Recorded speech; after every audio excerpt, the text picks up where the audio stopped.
This past weekend, Mackenzie and I built these raised garden beds and we planted some vegetables. Now, neither one of us have ever had our own garden. We have absolutely no idea what we're doing. But according to YouTube, this little black dot here is going to grow up and become a big head of Bibb lettuce.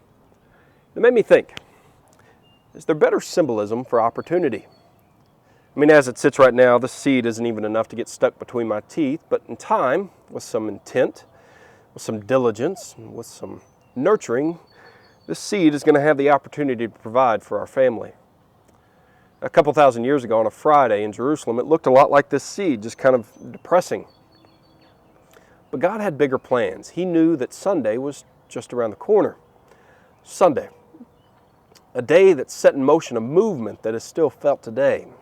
A day that we're going to be celebrating this weekend, a day of resurrection, a day of life.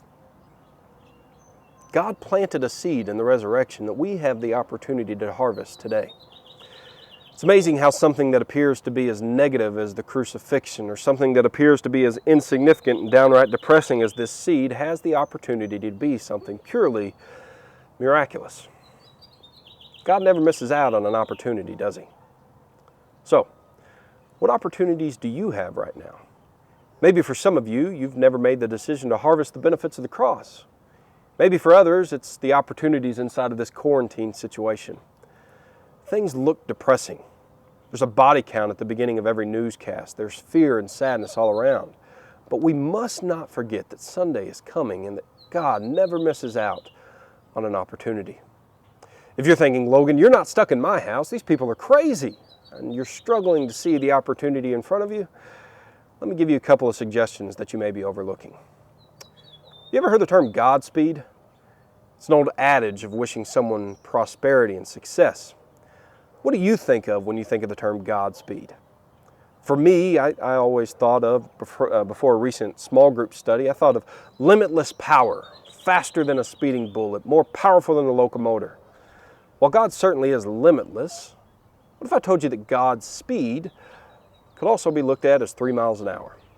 Can He go faster? Sure, He's God. He can do whatever He wants to. If He wanted to, I could plant this seed, and within the blink of an eye, He could turn it into a Guy Fieri double cheeseburger. But 3 miles an hour is way slower than that. And if you think about Jesus' ministry, He walked. He walked from town to town. He walked from person to person performing miracles. The only exception there is a young donkey there towards the end. He walked as His disciples got to know Him. Think of the old hymn. What's it say? He walks with me and He talks with me. How fast was He walking? Yep, you guessed it. About 3 miles an hour. Walking speed.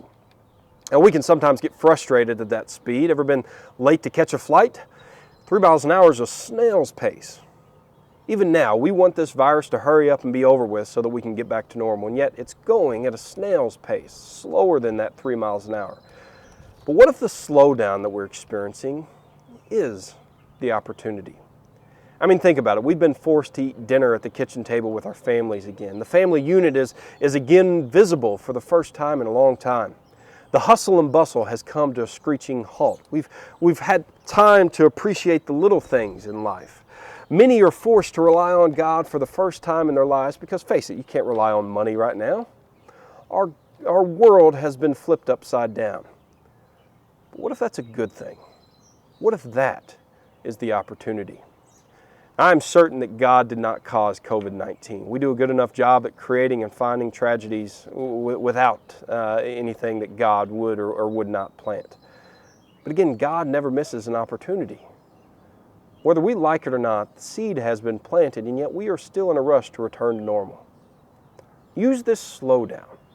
Use this Godspeed to determine what normal you actually want to rush back to. During this time, like Mackenzie and I will with our vegetables and with this seed, have intent, have diligence, and nurture what is most important.